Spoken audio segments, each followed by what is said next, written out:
Desarrollo y subdesarrollo, este es el tema que vamos a trabajar ahora y que, como podéis comprobar, tiene relación con la pobreza. Vamos a empezar hablando del proceso de globalización y para ello utilizaremos este mapa combinado con este otro. Veremos por qué existen esas diferencias entre uno y otro. Globalización es el proceso por el que cada vez existe más interdependencia entre los países del mundo. Esta dependencia siempre es a favor de los países desarrollados, mientras que los países subdesarrollados son los que pierden en esta característica del mundo actual. Globalización económica tiene varias causas. La primera es la mejora de las telecomunicaciones. Nos podemos comunicar con cualquier parte del mundo. Eso favorece la extensión de empresas por todo el mundo. A su vez, los transportes también han mejorado mucho. Son más baratos y más rápidos. Y por último, la generalización del sistema capitalista. Un sistema que defiende la propiedad privada, la libre circulación de personas, mercancías, capitales y el beneficio. Ese sistema es el vencedor en el mundo y se ha visto favorecido porque hay muchos organismos económicos internacionales que lo han favorecido. Resultado de todo esto, se ha producido una globalización de la producción y el consumo, protagonizada por empresas multinacionales, lo que ha favorecido pues, que haya productos como Coca-Cola, Apple, que se extiendan por todo el mundo. Consecuencias de la globalización económica, pues tiene muchas, pero quizás una de las más llamativas es la esclavitud, la explotación infantil. También existen otras facetas como la globalización geopolítica, que es que el mundo básicamente está controlado por tres zonas: Japón, Estados Unidos y Norteamérica. Este proceso está cambiando ahora y cada vez hay países como China, Rusia, Brasil que están tomando más poder y el centro político se está desplazando a Asia. Globalización social, las personas se convierten en mercancías y como tales se tienen que desplazar buscando una mejor vida, un mejor trabajo o otro sitio. Globalización cultural, que sería la globalización de la cultura, el arte, que todo se uniformiza, sobre todo gracias a los medios de comunicación. Y por último, la globalización medioambiental. Los desastres ambientales cada vez tienen una escala más planetaria.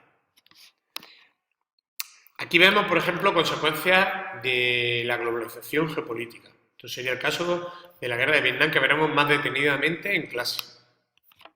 Otro caso sería la globalización social, en el que vemos este inmigrante muerto en las playas de España, personas que se tienen que desplazar incluso a costa de su vida y la pérdida de su familia.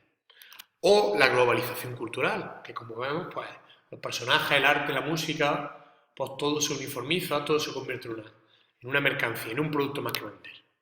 Y por último, la globalización medioambiental. El caso más claro es el cambio climático y la propaganda que se le está dando. Desigualdades en el desarrollo. Básicamente, utilizamos tres indicadores para medir si un país se le considera desarrollado o no. La renta, que es un indicador de crecimiento, o sea, de cantidad. La esperanza de vida, igual, que mide la cantidad de años que vamos a vivir. Y el nivel de educación, que mide la calidad en la educación, o sea, es un indicador de desarrollo. Pero ¿qué pasa? Que no es lo mismo crecimiento y desarrollo. Crecimiento, como ya hemos visto, se refiere a cantidad. Y desarrollo a calidad. ¿Qué pasa? Que, lógicamente, si no hay crecimiento, no existe desarrollo. ¿Por qué todo esto? Pues muy fácil.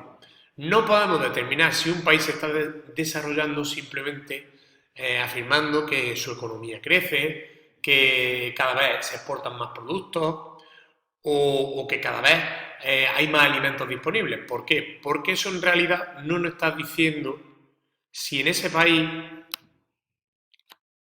el desarrollo se está llevando a cabo efectivamente entre la población, porque las cifras son muy engañosas, sobre todo la estadística.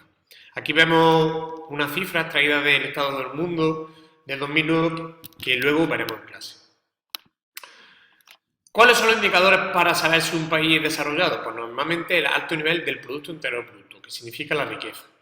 La población es envejecida y se concentra en ciudades y existe un estado de bienestar que se preocupa por el estado de la población. Pues si tienen salud, si tienen acceso a la educación, si tienen libertades.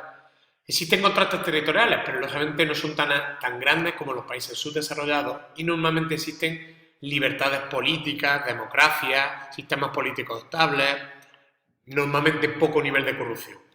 Aquí vemos dos ejemplos de imágenes de países desarrollados. Sin embargo, los países subdesarrollados normalmente tienen un bajo nivel de Producto Interno Bruto o poca riqueza, o peor aún, existe gran riqueza, pero esa riqueza está muy mal repartida. Suelen tener un gran crecimiento en la población y la mayoría de la población rural, aunque esto está cambiando porque la población rural se está desplazando a las ciudades para buscar una mejora en su nivel de vida. Aunque eso suele ser un error porque lo que encuentran son barrios chabolistas y condiciones infrahumanas. El nivel de bienestar es muy bajo, de hecho no suele existir estado del bienestar y una minoría privilegiada cuenta con una gran cantidad de los recursos. Existen contrastes territoriales acusados y los sistemas políticos suelen tener muy pocas libertades o nulas libertades. Aquí vemos imágenes de dos países subdesarrollados, que ya veremos más detenidamente en clase. Bueno, pues por ahora terminamos con esto.